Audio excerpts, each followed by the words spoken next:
Assalamualaikum. My name is Shabdur Rahman, senior KGC. Two cats and the monkey. One day, two cats found a piece of cake. They started fighting for the cake. A monkey saw the two cats fighting.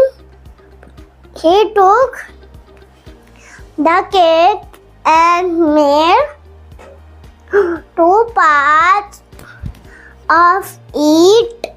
He said to the cats, "These two parts are not equal.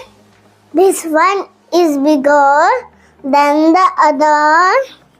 He took a bite from one piece and then from the other, as if to make them equal. He went on biting from both the pieces till only two tiny bites of the cake were left. Finally, he ate the two tiny bites also.